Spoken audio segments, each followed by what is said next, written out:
Test 2. You will hear a number of different recordings, and you will have to answer questions on what you hear. There will be time for you to read the instructions and questions, and you will have a chance to check your work. All the recordings will be played once only. The test is in 4 sections. At the end of the test, you will be given 10 minutes to transfer your answers to an answer sheet. Now turn to Section 1.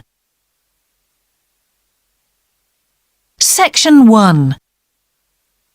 You will hear a student talking to the student accommodation officer at a college. First, you have some time to look at questions 1 to 5.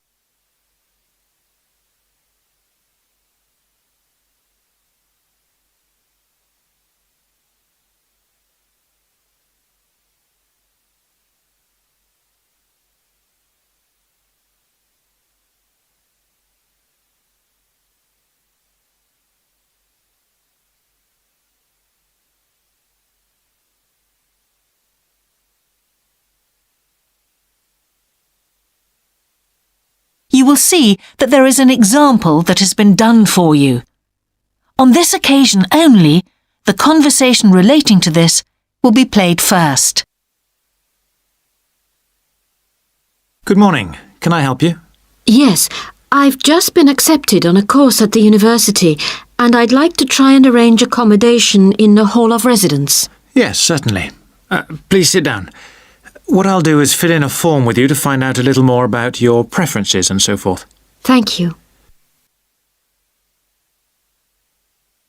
The student wishes to arrange accommodation in a hall of residence, so hall has been written in the space. Now we shall begin. You should answer the questions as you listen, because you will not hear the recording a second time. Listen carefully and answer questions 1 to 5. Good morning. Can I help you? Yes, I've just been accepted on a course at the university and I'd like to try and arrange accommodation in the hall of residence. Yes, certainly. Please sit down. What I'll do is fill in a form with you to find out a little more about your preferences and so forth. Thank you. So, first of all, can I take your name? It's Anu Bhatt. Could you spell your name, please? Yes, ANUBHATT. Thanks. And could I ask your date of birth? The 31st of March, 1972. Thank you. And where are you from? India. Oh, right. And what will you be studying? I'm doing a course in nursing. Right, thank you. And how long would you want to stay in hall, do you think? Well, it'll take 3 years, but I'd only like to stay in hall for 2. I'd like to think about living outside for the 3rd year. Fine. And what did you have in mind for catering? Do you want to cook for yourself or have all your meals provided? That's full board. Is there something in between? Yes, you can just have evening meal provided, which is half board. That's what I'd prefer. Yes, a lot of students opt for that. Now, with that in mind, do you have any special diet, anything we should know about? Yes, I don't take red meat. No red meat. Before you hear the rest of the conversation, you have some time to look at questions 6 to 10.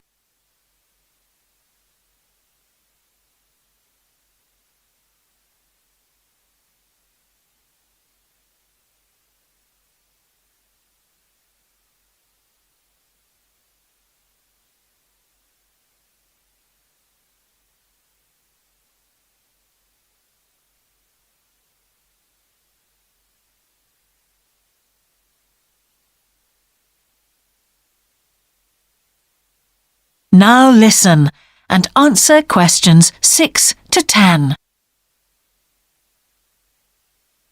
Now, thinking about the room itself, we have a number of options. You can have a single study bedroom or you can have a shared one. These are both what we call simple rooms. The other alternative is to opt for a single bedsit, which actually has more space and better facilities. There's about £20 a week difference between them. Well, actually my grant is quite generous and I think the bedsit sounds the best option. Lovely. I'll put you down for that and we'll see what availability is like. Now, can I ask some other personal details which we like to have on record? Yes, of course. I wonder if you could let us know what your interests are. This might help us get a closer match for placing you in a particular hall. Well, I love the theatre. Right. And I enjoy sports, particularly badminton. Ah, that's worth knowing. Now, what we finish with on the form is really a list from you of what your priorities are in choosing a hall, and we'll do our best to take these into account. Well, the first thing is I'd prefer a hall where there are other mature students, if possible. Yes, we do have halls which tend to cater for slightly older students. And I'd prefer to be out of town. That's actually very good for you because we tend to have more vacancies in out-of-town halls. Lucky. Yes. Anything else? Well, I would like somewhere with a shared area, a TV room, for example, or something like that. It's a good way to socialise. It certainly is. That's it. Now, we just need a contact telephone number for you. Oh, sure, I'll just find it. It's 667549. Great. So we'll be in contact with you as soon as possible. That is the end of section 1. You now have half a minute to check your answers.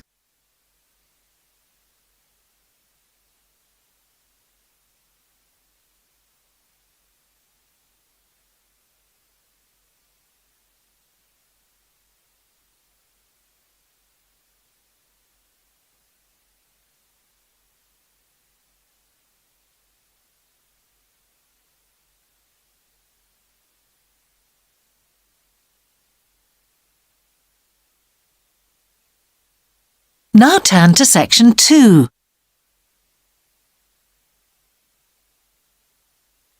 Section 2. You will hear a man giving a talk to new members of a wildlife club in the south of England. First, you have some time to look at questions 11 to 13.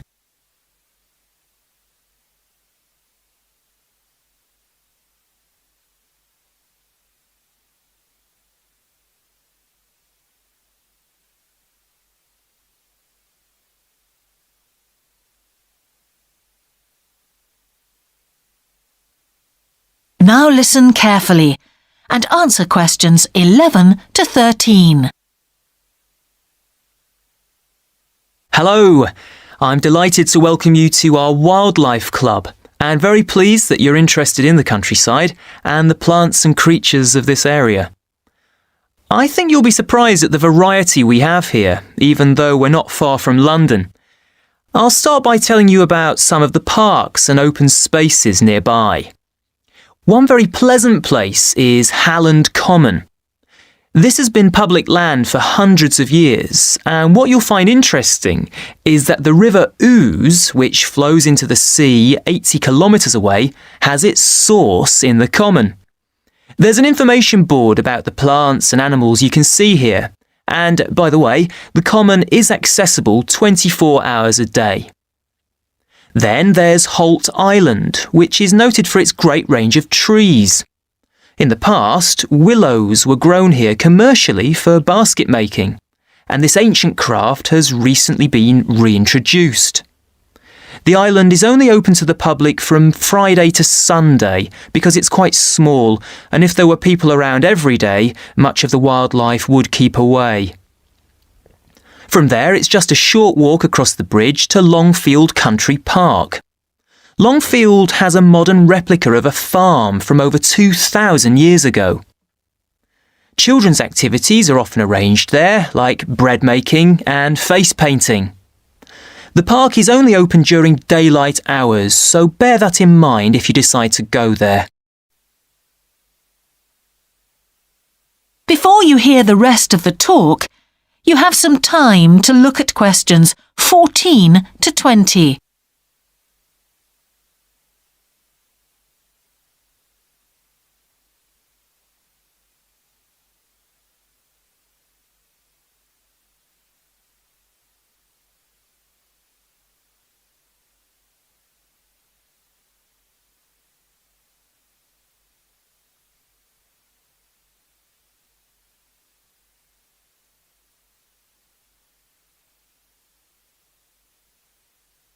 Now listen and answer questions 14 to 20. Longfield Park has a programme of activities throughout the year, and to give you a sample, this is what's happening in the next few days.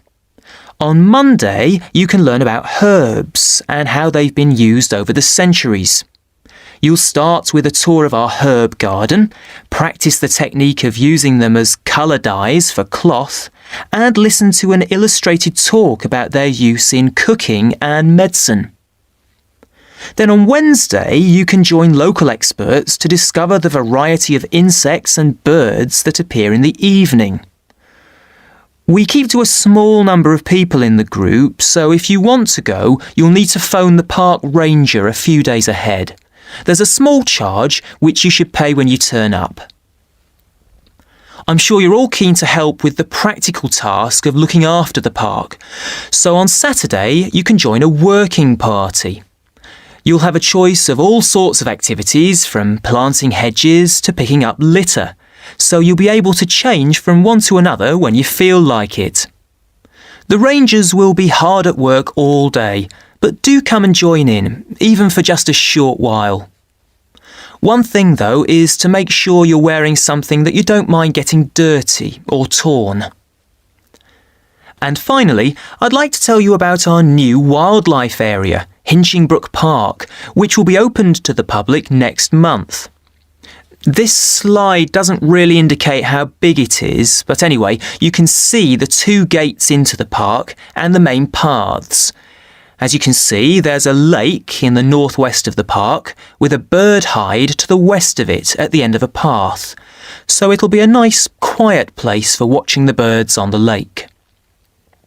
Fairly close to where refreshments are available, there's a dog walking area in the southern part of the park, leading off from the path. And if you just want to sit and relax, you can go to the flower garden. That's the circular area on the map, surrounded by paths. And finally, there's a wooded area in the western section of the park, between 2 paths. OK, that's enough from me, so let's get on and have a look. That is the end of section 2. You now have half a minute to check your answers.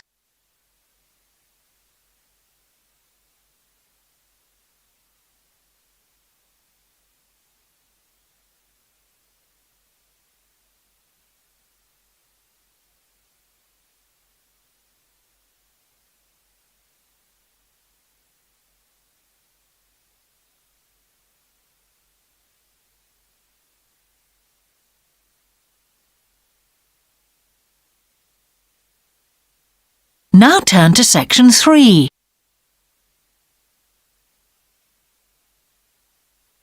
Section 3. You will hear the Director of Studies in an English Language Centre and a student representative talking about their Self-Access Centre. First, you have some time to look at questions 21 to 24.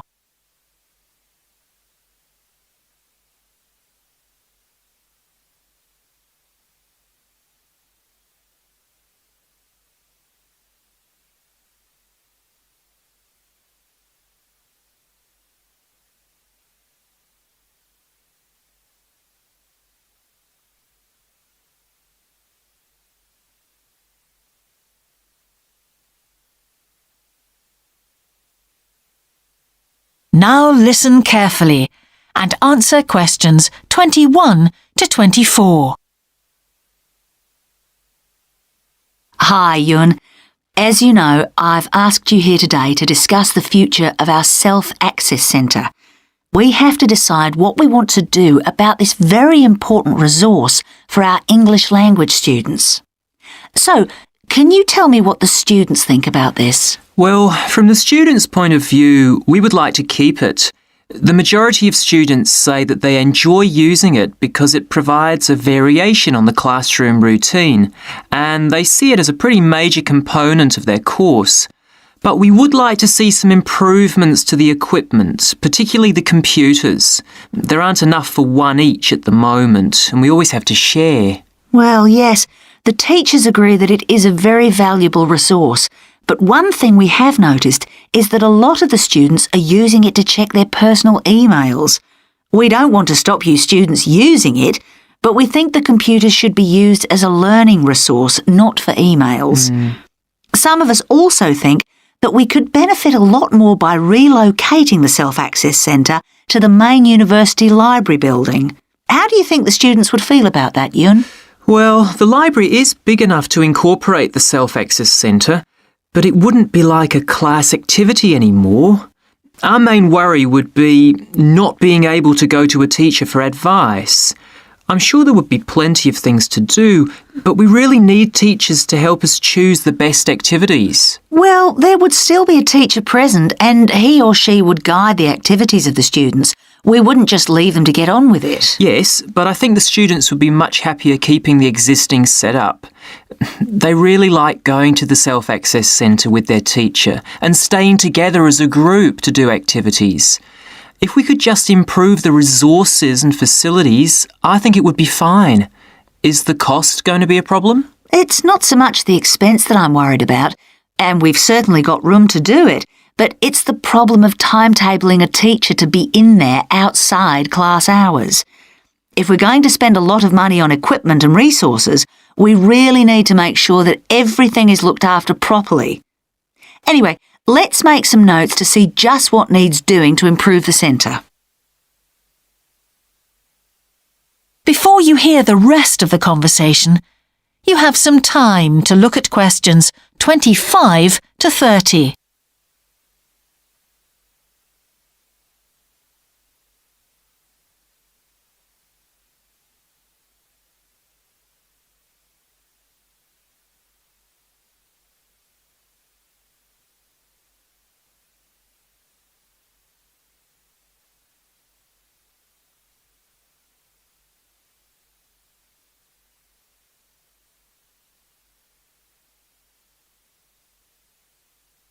Now listen and answer questions 25 to 30. Now, what about the computers? I think it might be a good idea to install some new models. They would take up a lot less room, and so that would increase the workspace for textbooks and so on. That would be great. It is a bit cramped in there at times. What about other resources? Do you have a list of things that the students would like to see improved? Yes, one of the comments that students frequently make is that they find it difficult to find materials that are appropriate for their level, especially reading resources. So I think we need to label them more clearly. Well, that's easy enough. We can get that organised very quickly. In fact, I think we should review all of the study resources as some of them are looking a bit out of date. Definitely. The CD section especially needs to be more current. I think we should get some of the ones that go with our latest course books and also make multiple copies. Good. Now, I was also thinking about some different materials that we haven't got in there at all. What do you think of the idea of introducing some workbooks? If we break them up into separate pages and laminate them, they'd be a great resource. The students could study the main course book in class and then do follow-up practice in the Self-Access Centre. That sounds good. OK, now finally we need to think about how the room is used. I'll have to talk to the teachers and make sure we can all reach some agreement on a timetable to supervise the centre after class. But we also need to think about security too, especially if we're going to invest in some new equipment. What about putting in an alarm? Good idea. The other thing I'd like to do is talk to our technicians and see whether we could somehow limit the access to email. I really don't want to see that resource misused. What about if we agree to only use it before and after class? Yes, that would be fine. OK, anyway, that's great for now. We'll discuss it further when we've managed to sort. That is the end of section 3. You now have half a minute to check your answers.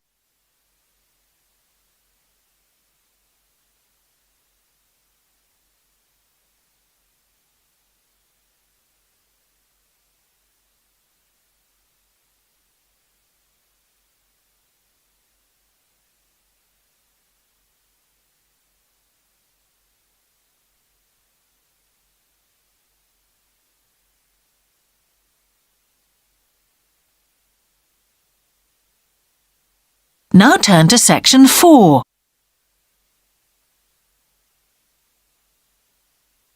Section 4.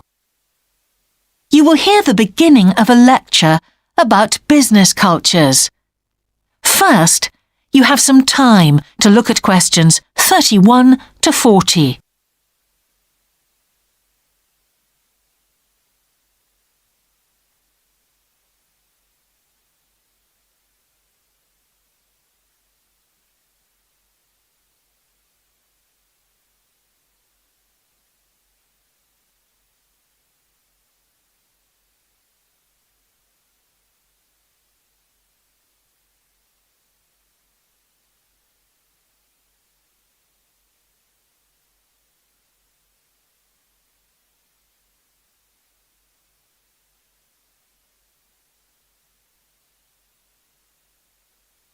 Now listen carefully and answer questions 31 to 40. Good morning, everyone. Now, whether you're going to university to study business or some other subject, many of you will eventually end up working for a company of some kind. Now, when you first start working somewhere, you will realize that the organization you've joined has certain characteristics. And we often refer to these social characteristics as the culture of the organization. This includes its unwritten ideas, beliefs, values, and things like that. One well-known writer has classified company cultures by identifying 4 major types. The first type is called the power culture, and it's usually found in small organizations. It's the type of culture that needs a central source of power to be effective. And because control is in the hands of just 1 or 2 people, there aren't many rules or procedures. Another characteristic is that communication usually takes the form of conversations rather than, say, formal meetings or written memos. Now, one of the benefits of this culture is that the organization has the ability to act quickly. So it responds well to threat or danger on the one hand, and opportunity on the other. But on the negative side, this type of organization doesn't always act effectively, because it depends too much on 1 or 2 people at the top. And when these people make poor decisions, there's no one else who can influence them. And the kind of person who does well in this type of business culture is one who is happy to take risks, and for whom job security is a low priority. The next type is known as role culture. That's R-O-L-E, not R-O-L-L, by the way. And this type is usually found in large companies, which have lots of different levels in them. These organizations usually have separate departments that specialize in things like finance or sales or maintenance or whatever. Each one is coordinated at the top by a small group of senior managers, and typically everyone's job is controlled by sets of rules and procedures. For example, there are specific job descriptions, rules for discipline, and so on. What are the benefits of this kind of culture? Well, firstly, because it's found in large organizations, its fixed costs, or overheads as they're known, are low in relation to its output or what it produces. In other words, it can achieve economies of scale. And secondly, it is particularly successful in business markets where technical expertise is important. On the other hand, this culture is often very slow to recognize the need for change, and even slower to react. What kind of person does this type of culture suit? Well, it suits employees who value security and who don't particularly want to have responsibility.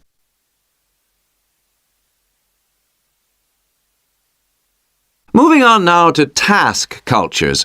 This type is found in organizations that are project-oriented. You usually find it where the market for the company's product is extremely competitive, or where the products themselves have a short lifespan. Usually, top management delegates the projects, the people, and other resources, and once these have been allocated, little day-to-day control is exercised from the top, because this would seem like breaking the rules. Now, one of the major benefits of this culture is that it's flexible. But it does have some major disadvantages, too. For instance, it can't produce economies of scale or great depth of expertise. People who like working in groups or teams prefer this type of culture. And finally, the fourth category is called the person culture. This type is quite unusual. That is the end of section 4. You now have half a minute to check your answers.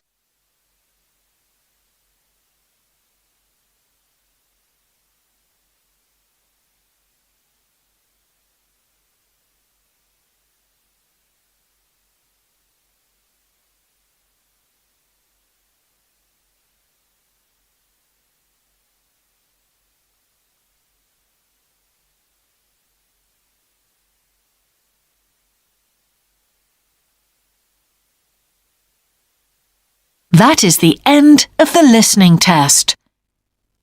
In the Ielts test, you would now have 10 minutes to transfer your answers to the answer sheet.